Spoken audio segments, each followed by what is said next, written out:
Timing attacks, ladies and gentlemen. Terran timing attacks. That's basically what we're going to see. And Ken Protoss withstand them. That's what it always is when we see these two play. Let's find out just how good Jieshi's scouting and defense is. In the bottom right side, the red Protoss, it's Jieshi.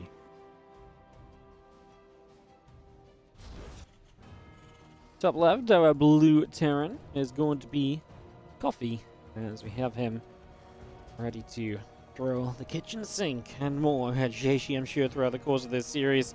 We'll see what the approach will be, what kind of builds he brings out. We've seen a lot of them already, but with Coffee, there's almost always going to be more still to come.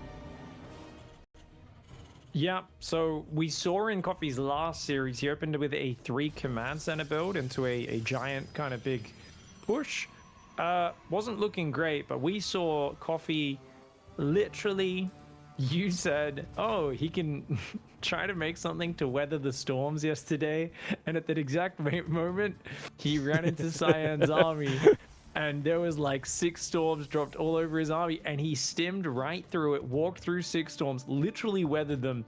And an army of pure red hit point bio just obliterated the handful of high-tech units Cyan had. Pushed across, sieged up, and kind of won the game from there.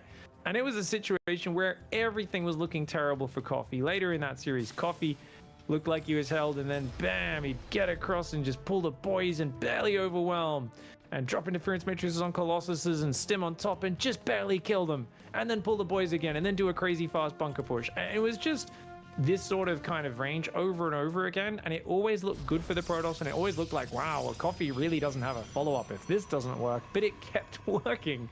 And I expect more of the same here. He's played a very aggressive TVP style for years. He has a bunch of different build orders you can choose from, but I do expect Coffee to push hard across that map before the 8-minute mark.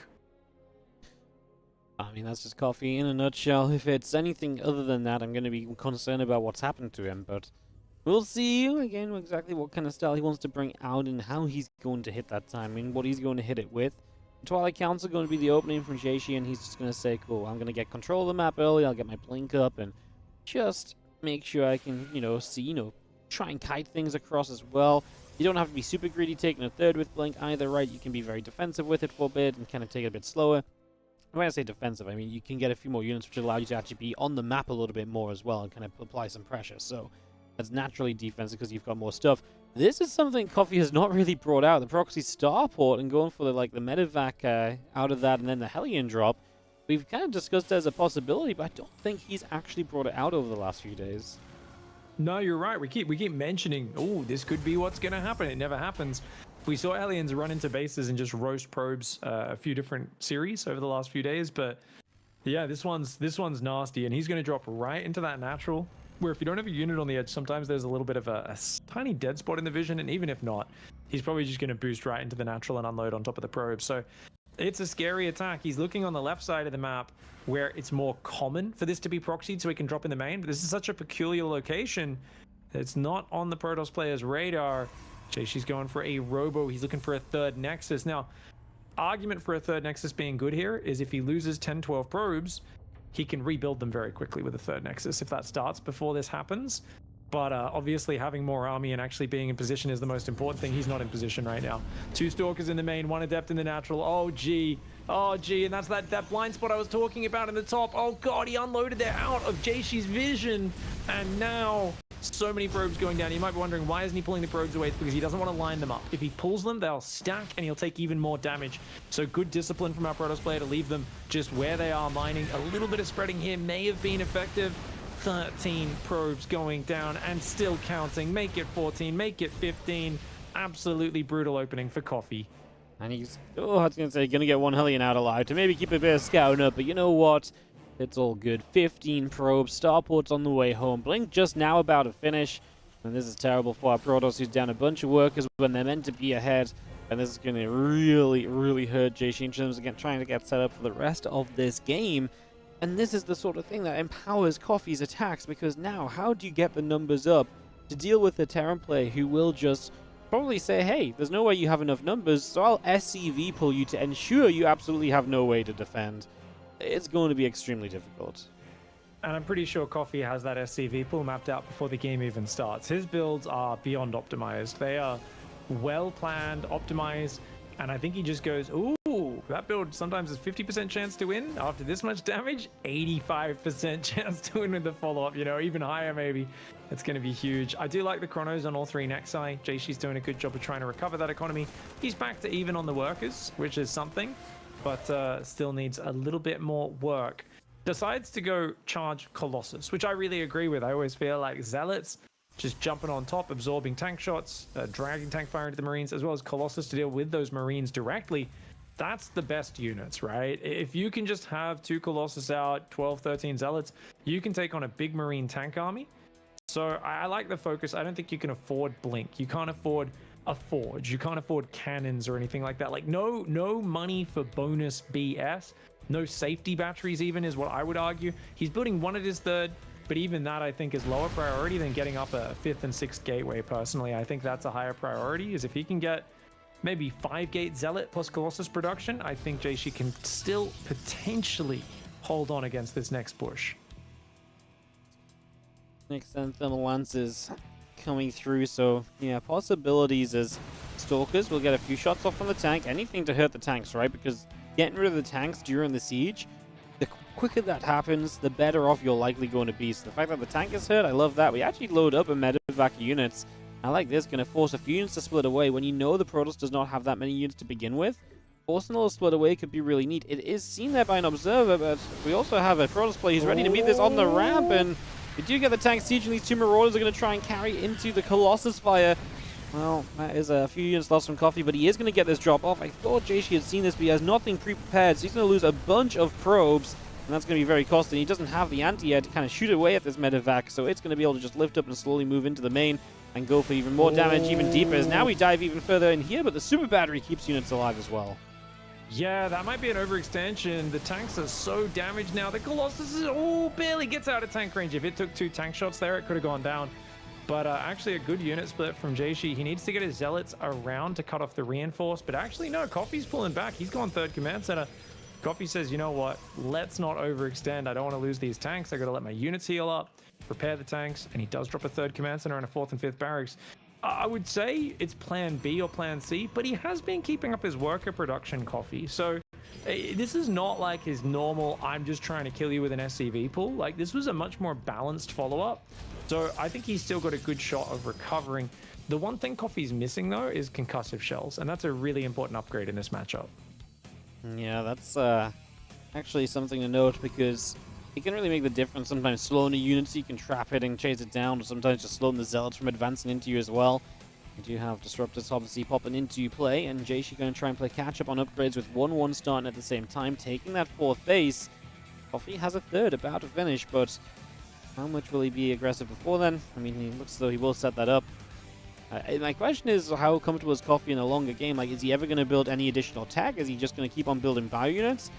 We've not seen him, I think, a single time in this tournament have to stop and kind of build further tech units, because the games never get to that stage. He is going to be building into Vikings here, so that will be his tech of choice for now, but Ghost Academy seemingly non-existent for the moment.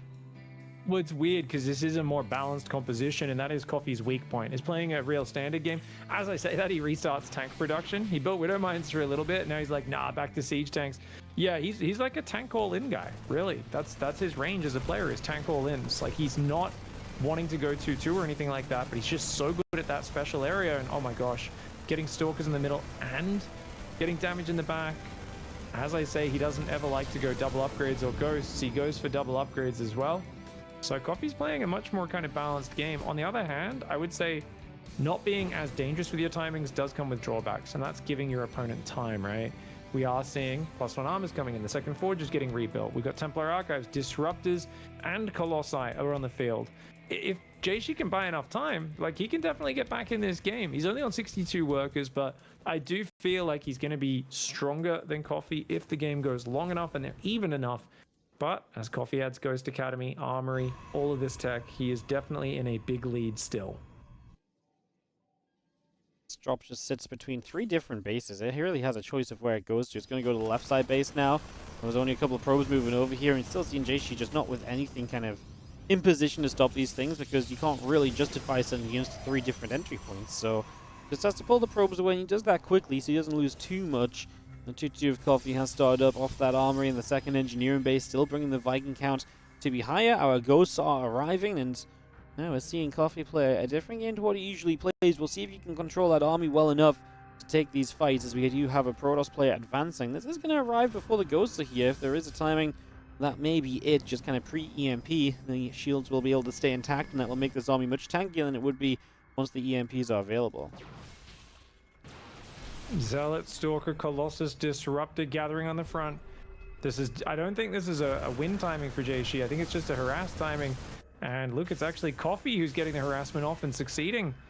Very nice. He's dropping on the high ground now. I feel like as Jieshi, you got to just chill here and tread water a little bit.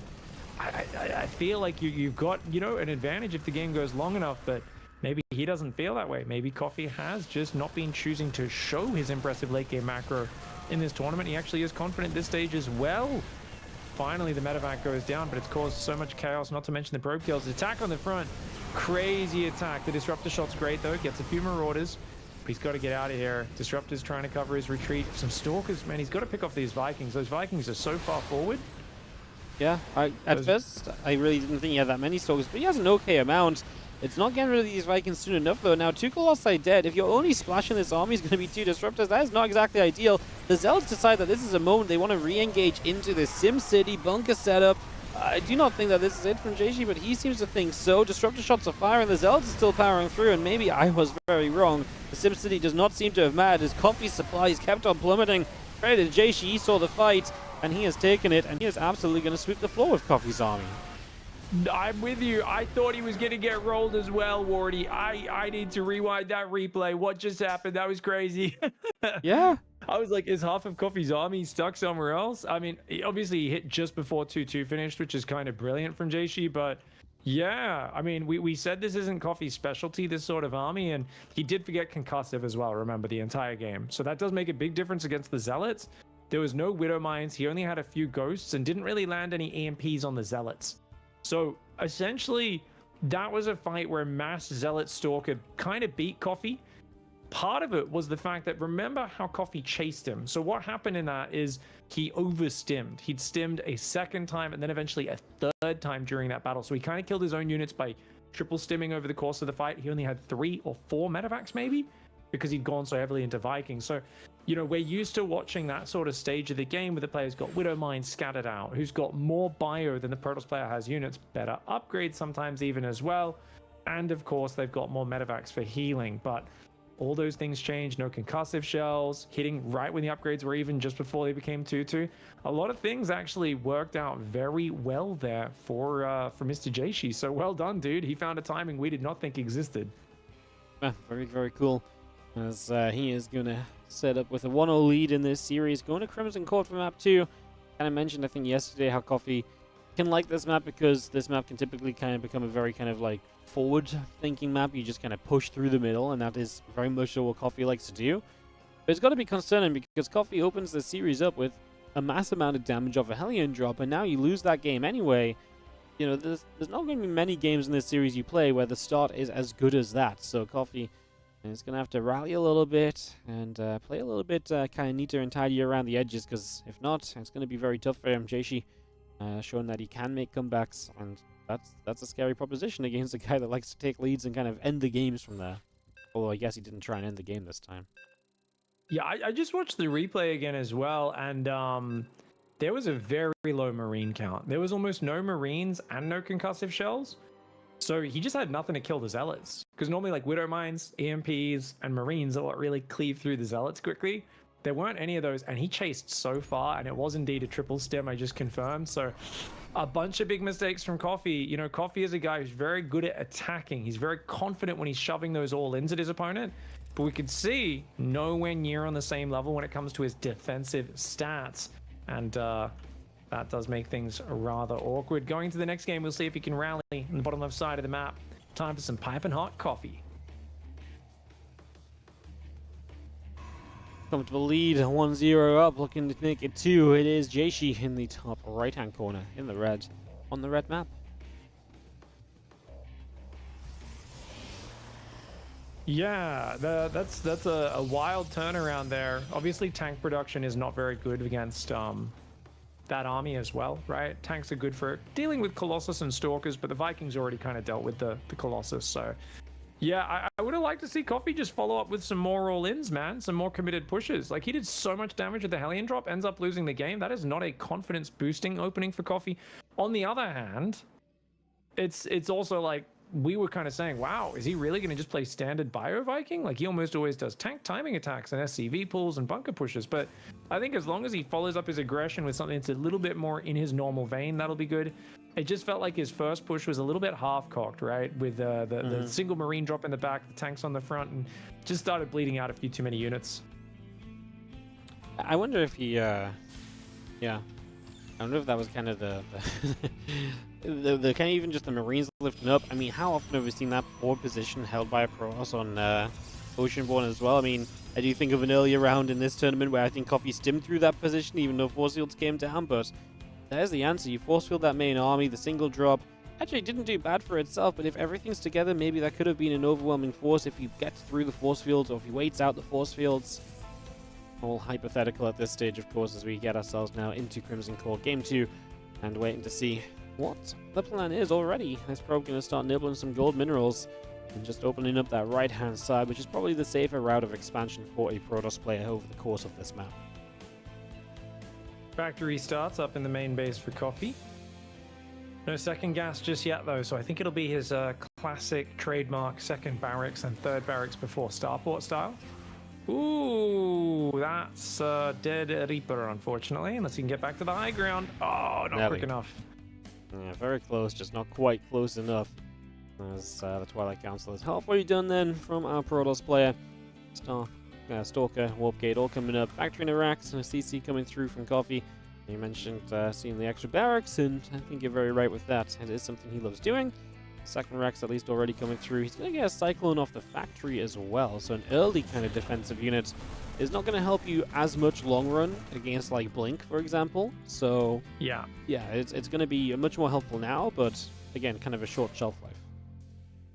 It's good if you're worried about Stargate as well, right? If it's Oracle or Phoenix, it's very nice, but as you said, against Blink, which it is like against, you kind of go, all this does is push the Adept back. That's the only thing it really achieves there, which, probably not worth the investment. But, of course, Coffee does not have a lot of scouting after losing that Reaper, so it is what it is. Now, Jieshi has opened out this right side path, ready to take a third Nexus. The third Barracks is underway, and the Adept normally is meant to be able to escape now with the new Cyclone changes, and I think that was fast enough. Ooh, nope. It's a fraction of a second too slow on the shade reaction for Jieshi to save that. So an Adept down, Cyclone getting some use out of itself already. There's our barracks number 3 finishing, so we can power into that Marine count nice and heavily. Second tech lab, so we can get the combat shield as well. And again, that sets you up on this 3 racks, 1 factory, bunch of units early, although it's obviously a long way off of a starport and medevac, so this is kind of a one stim and win army. Like, if you don't win on your first stim, you kind of need to not be engaging anymore because you're just going to be killing yourself. So let's see what Coffee does as he gets that going. You often end up like bunker pushing with it, right? So because you're just like, oh god, I really can't just keep stimming repeatedly. If I'm gonna push, sometimes we have a fake push as well. I don't mind the fake push with this, where you like move across the map 2/3 of the way and then you just kind of siege up somewhere and then just go home. And you come back like a minute or two later with actual medevacs and the SCV pull and the real commitment. So there's ways you can kind of scare your opponent with it. It does look like Coffee's just playing full macro. I think we'll see a third gas as starport in eBay now, because this is kind of the timing you want to do that, usually before 5 minutes. Engineering Bay goes down, still no starport or third gas, which makes me think Coffee is incredibly committed to this. Yeah, it does. That's nice cute. catch. Gets rid of the obs, so now you don't even get the information as to this army is moving, right? So that's actually painful for Jieshi. Another obs is the sort of thing which is not going to help you now, because by the time it's out, the army's already going to be across, and that's just money that could have been spent on a fighting unit. Coffee's barracks were idle for a few seconds there. He's got to be careful. Like, Marines are everything. Here comes the boy pull. Here comes the boy pull. Doesn't want to stim just yet because he knows the Stalkers will just blink and disengage. Charge is nowhere near done. There is nothing but 7 Stalkers on the map. This is a very hard spot to be in as the Protoss. Coffee doing one of his trademark pushes. It's only 5 minutes 40 and he's already here. Showing up, stims now. Super battery will not last very long. We do lose all the SCVs, so the idea of bunkers and so on may be dead, as the Robo will pop out one Immortal. The probes start to pull in. Tanks just want to target fire the Stalkers, which they are able to do. All the probes going down. Stalkers blinking in, but those tanks are not going to die. Well, they will if they don't get rid of that last Stalker, but yeah, tanks are going to live through this, and Jieshi is going to lose big time. His army supply is now more or less non-existent, and this is looking very, very good for Coffee. That hits so hard, so fast. This is one of Coffee's best pushes. And remember, he didn't even optimize the opening. Like, he didn't go reactor first or quick factory. He went Reaper first. This was a Reaper opening. Still hits at 535 with 3 tanks and a ton of stimmed combat shield marines, bunch of SCVs, and he builds workers behind it, so it's not all in, right? Kills a base, kills a robo, gets huge damage, ready to continue. He's finally building a starport behind it so he can slowly transition into a more normal game. He does use a stim here. He's got to get the damage done while his units are stimmed. I like that tank micro. Lovely stutter step. Coffee preserving that tank. Oh, Jieshi's so triggered right now. That is an unfortunate series of fights. And Coffee shows why he is a master of these quick pushes. Gets it back there, doing something that's a lot more trademark his style, and he shows just why he's so effective with it. Yeah, I mean, this is exactly what we expect from Coffee. This is when he suddenly looks like a completely different player. This is his specialty. This is when he is the absolute most dangerous he can be. And that's where we sit right now with Coffee. Tying this series up 1-1. The aggression works. His trademark build is beautiful. And, yeah, I mean, Jieshi just did not have the numbers there in the slightest when that attack arrived. As we get ready for third map. It's rough, man. Like, you kind of take a third base against Coffee. You've got to almost expect that these attacks are coming. But even if you can have a general idea, it's so tough to be kind of correctly prepared for the correct attack because you don't get the information soon enough and so on. There's so many little things that you have to do differently on each different little kind of, change from the Terran player. So that's why the denial of scouting was actually a pretty big deal from Coffee's side as well. Yeah, no, I love that. Whenever you see like a unit out there waiting, they spot the blur because they know, hey, somewhere in this 15-20 second window is when the observer comes, scan it, take it down, get across the map. And it's just, I mean, with the build that was being executed, it's just so hard to stop that. And so to understand, because I think people might be like, why aren't you just always ready at 6 minutes for a push? Like, he does this stuff so much. It's because he does a lot of very scary, like 7.5, 8-minute pushes. And if you don't get the third up and mine from it, you're just sitting on 2 bases. He gets a giant ball of Marine Marauder.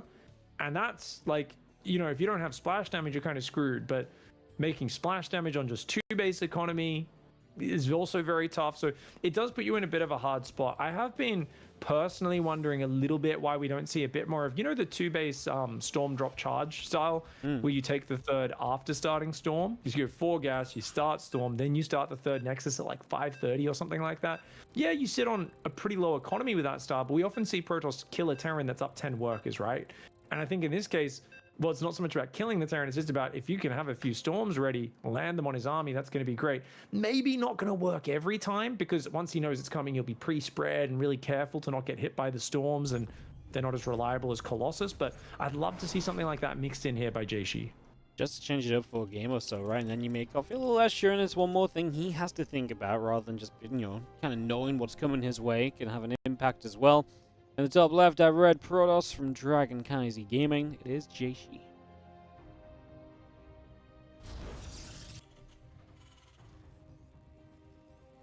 And his opponent on the other side of the map, he is a master of the nasty. Man who I, as a self-admitted bad Terran player, copy all my TVP builds off. It's Coffee. Because he's mastered them. That's not saying his builds are bad. I'm saying they're well planned. They're well planned.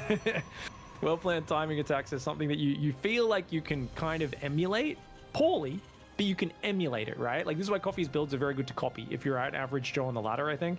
Whereas you watch a guy who's like super standard and just kind of does normal things. Think of like Kua, Clem, sometimes Maru as well, much more standard in their openings. There's so much skill in what they're doing, and there's no one big clear strategy that you're aiming for. They're so flexible in how they adapt. Whereas Coffee, it feels like his plans are often like so hyper optimized from the early game. See things like you said, denying the scout, his barracks timings being very exact, and then he just has these brutal move out timings that are just absolutely hard for Protoss players to deal with. Ghost River is not going to be any different. It's a small map. It feels a little bit cramped, and we'll see what Jieshi can do. He does go Cybercore. He's looking around with his probe here. Early Zealot. So he's going to do a bit of Zealot pressure. And he will be going for that Nexus momentarily. Do we cancel this Zealot? No. Okay, so he's going to commit to Zealot Adept across the map. Unfortunately for him, Coffee has gone gas first into very quick factory, which is really nice against Jieshi's pressure. However, if he builds a command center on the low ground, there'll still be something the Zealot could kill. That's true, as Zealot is out and the Marine and the SCV are moving forward. Okay. I don't know what I'm looking at here. I'm like, oh, it's a starport again. Oh, okay. I was like, yeah, that's a weird pattern. We never really see a Marine and an SCV move out at 2 minutes like that, but looks like he's going to proxy a starport again. Do you think it's just Hellions once more?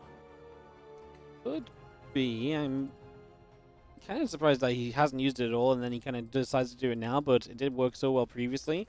I think so. I don't see what else you're really going for, unless you just want to try and get like a super fast lib out while doing something, but it's such a short map anyways, I don't think it's worth proxying the starport for at that point. He did so well on Oceanborn, even though he lost that map in the follow-up. He might be like, hey, that worked well, let's do something similar. Even though this one will hit even faster. This is such an early one base sort of build. Yes, he's got a command center coming up behind it, but he's committed to all of his tech on one base. Zealot Stalker is there. It's going to start trading with those Hellions. It's a big SCV pool. Bit of panic. Yeah, a little bit concerned there. Perhaps overly concerned as Hellions 3 and 4 come up. The Twilight Council build from Jieshi is obviously one that does not get anything from that Twilight to help you defend against this Hellion drop early either. But the Stalker and Zealot are going home. That means they will be having the opportunity to be in position to deal with this. As obviously the extra Hellions pop out, and Jieshi is going to stay on his natural. The Hellions will be lifting soon. What's he going to do in terms of positioning? Medivac going to go to the... Hellions going to go to the Medivac now. I guess we just jump up into the natural expansion. That's going to be the plan, so in we go. There's a Stealth nearby. The Stalker is not nearby, though, so we are going to get the unload. At least he sees it coming. He can move the Stalker in, but this is still potential in a big way, as we can also even just lift and hop into the main as well from here. It's going to be very brutal to deal with because the Stalkers have such a long distance to run. There's one Stalker here already, but that is going to be it, and that probe count is going to start rising in terms of kills. Yeah, the Medivac does escape. The Hellions are going to get up to 10 kills here. I don't think they get any more than that. Yeah, there we go. 11, 12 actually. There was a damaged one hiding underneath those other probes. Very nice start for Coffee. Scouts everything with the Medivac on the way home, and of course, we're going to see that same follow-up. Extra barracks and factories. The starport also gets home pretty quickly, which is a nice advantage. Oh, he's not even building an add-on on that third barracks. Hello. I don't know if this is just a safety thing or if he's actually planning a follow-up super fast bunker tank push. We're going to find out momentarily. Command center's landed. SCVs are building. And the Medivac does make it home. And yeah, you mentioned that starport, but it gets home so soon we can start a Liberator now as well. So it just looks like it's going to be Marine tank lib time. We've definitely seen this a few times this weekend as well. As we have the few Stalkers, they decided to back away back to the center. Prism and the Blink coming through. A couple more Stalkers building on the side of Jieshi. And a couple of gateways continuing out also here. As all of that comes on in. The Prism will be popping shortly. And again, that Liberator building up on the side of Coffee right now. Getting that through. A couple extra Marines as well. A lot of setup continuing for the moment. Stalker Zealot coming through the middle. Marine tank and SCV pool is going to clash with this. Stalkers with a bit of focus fire. Nice moves. Focus fire is the way to do it. If you don't focus, the Medivac healing is going to get great value. But if you focus fire, you can't heal something that's already dead. And that is great micro for Jieshi. Jieshi's supply block, though, blinks on the tank. Not a good move. Oh, he loses 3 Stalkers there. He's got to pull back. He's got to get out of there. He's getting a little bit antsy. Pylons, more production and more units. I don't know if he should be making charge, more gateways or what. It looks like he's trying to do this with pure Blink Stalkers, which, while technically possible, if he gets supply block, that's a problem. On the other hand, you could argue as long as he's losing units, he's never supply blocked, and he is losing those Stalkers. And now losing probes as well as the Liberator sieges up. Tank's going to move up this ramp, and we are going to continue to push these Stalkers away. The probes have at least pulled. The Liberator being handled to some extent then, as Coffee is now going to get in position. Oh, that is one very lonely pylon on that robo facility. That is a very fun target to take if you can, take the time to actually target it down. We will see a Zealot whooping in the backside of this. The tanks have refused to siege it. It's just single target mode here from Coffee, as he will be repairing these tanks as well. They will continue to trade out. One tank in the very back. I would not mind seeing this one siege at the very least, unless he just feels as though he may just have to do this, which is going to be the micro on the siege tanks to take out the Immortal. The tanks just keep on dancing. We have still not lost one. The Liberator under fire as well right now as the Stalkers blink to the other side. The Prism is still there. GG is called. How did all 3 tanks survive. Coffee, the micro machine on this one. What the hell, dude? That was sick. I didn't realize we were watching FPS Doug micro his siege tanks here. That was crazy. That was really cool. I mean, Coffee, you know, might not be the multitasking macro player, but he is execution master when it comes to these sharp pushes, and they just hit so bloody hard and fast, and they're so hard to deal with, you know. I am surprised we aren't seeing more people pull out just crazy gimmick builds like 2-gas charge after 6 stalkers, you know, like just like 4-gate charge or something, because he's got so many of these scary early pushes, and it feels like, dude, it's so hard to stop. Now, to be fair, in his games yesterday, he was kind of not doing as well off his openings, was he, right? Like Cyan was kind of shutting him down, and then it was in kind of the middle stages where Cyan was like letting his army sneak across the map and kind of, you know, letting him stim through Storm and kill the 2 Colossus and the whole army and stuff. So there was a few, that was kind of a very different series. This one, it feels like it's just great opening pressure that finds massive damage into unstoppable push, and it's just so hard for Jieshi to stabilize. It is. It is. I mean, this was kind of what was missing from game 1, right? Something solidified, quick to go, and really take advantage of the fact that you just killed a monstrous amount of workers. This time, obviously, you just kill those workers early, and then you say, cool, well, I'm coming at you 2 minutes from now, and it's going to be very, very difficult to stop. As it looks as though Coffee just having a couple of issues joining our lobby here, so a moment or two, and we'll be heading into Golden Aura for game number 4. Coffee in the lead.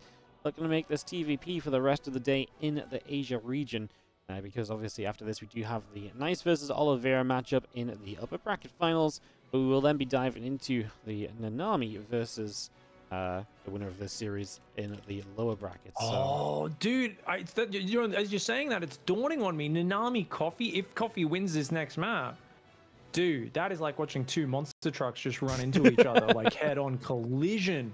Nanami's going to be like, I'm doing 36 probe charge lot all in, and Coffee's going to be like, I got 26 SCV marine tank, and they're going to smash into each other. I think the games are going to be very kind of chaotic and interesting, unless one of the players, you know, drastically changes their style. I mean, Nanami's not as cheesy against Terran, definitely like much cheesier in PvP, of course. But yeah, that'll be a cool match. That being said, Jieshi's one of the favorites usually in the region, and it would be sad to see him go out here. Already, of course, defeating Firefly in an arrow match and then barely losing to Nice. And that was like a reversal, wasn't it? Almost. He was up 2-1 against Nice yesterday, and Nice barely clutched that series back. Yeah, it was definitely a little bit... we've had a lot of kind of crazy turnarounds and so on in the Asia region. It has been a lot of close matches, tough times. It's been a very fun region to watch. I mean, I really have enjoyed it this season. It's been really a lot of fun. As we get ready to dive into this game number 4, we're going to start off with the man who is up 2-1 in the upper left-hand corner. It is the Blue Terran player from Mystery Gaming, Coffee.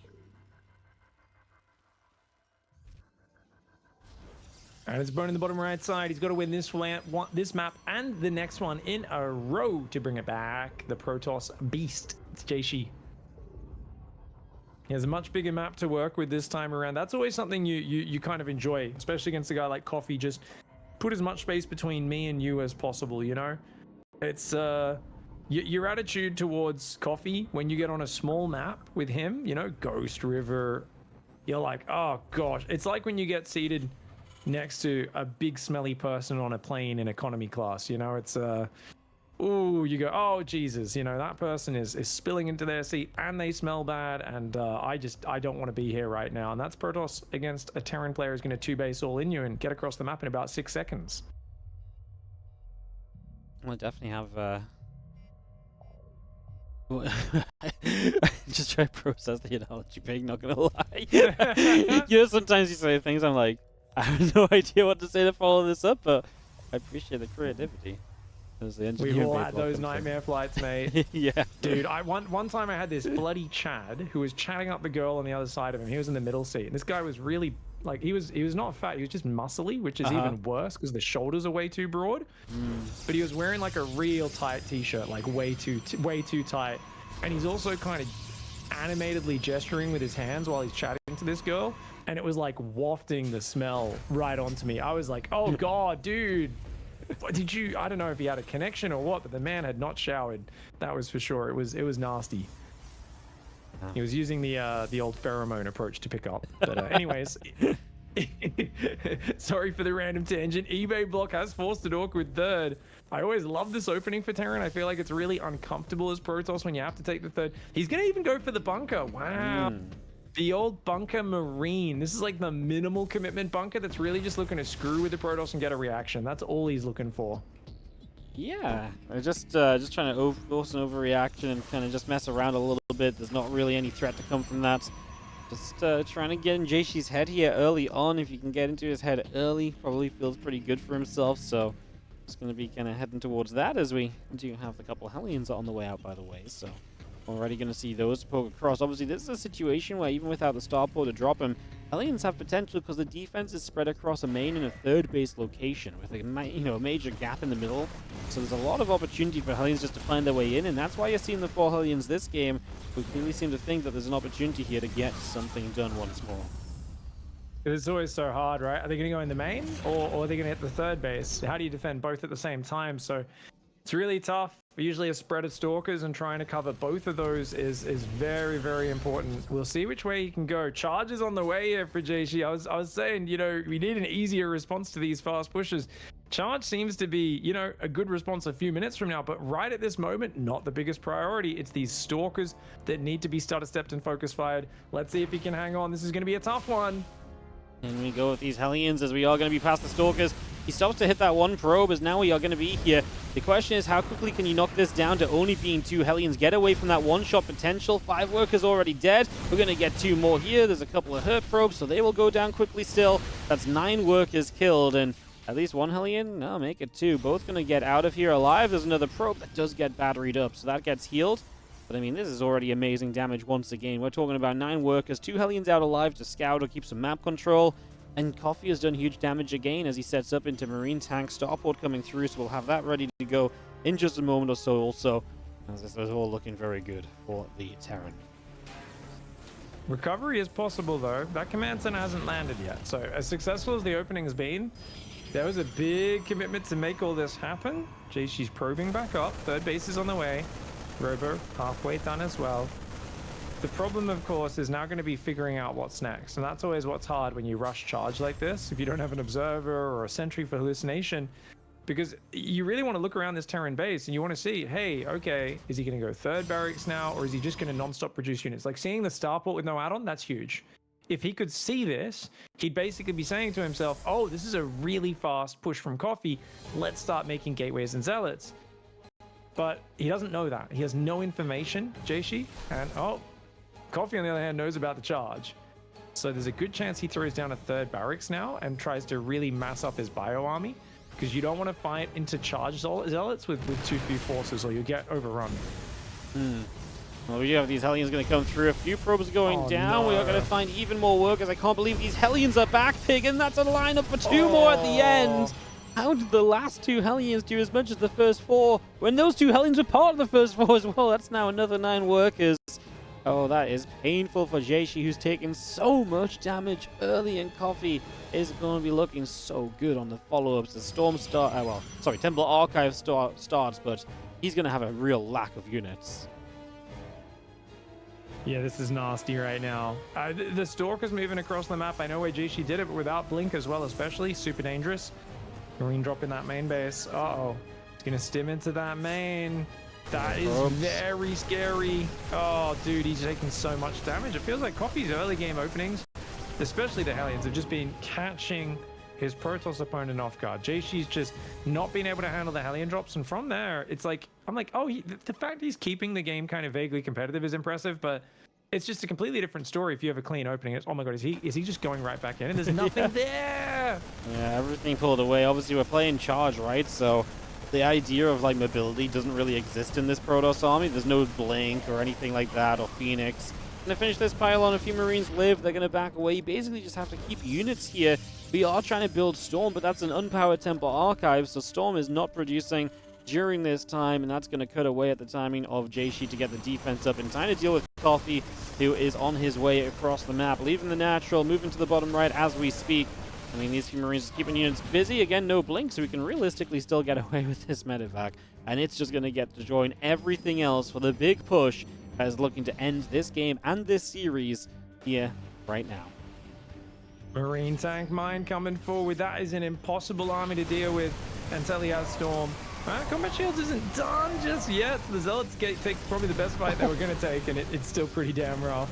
That is it. 3 Stalkers and a battery overcharge. I've heard battery overcharge is broken from people who haven't played StarCraft in 3 years. Turns out, no, 3 Stalkers don't beat that many Stim Marines and 2 Siege Tanks. That is brutal coffee. Yesterday, he managed to slide through some games where he was in trouble pretty much every time.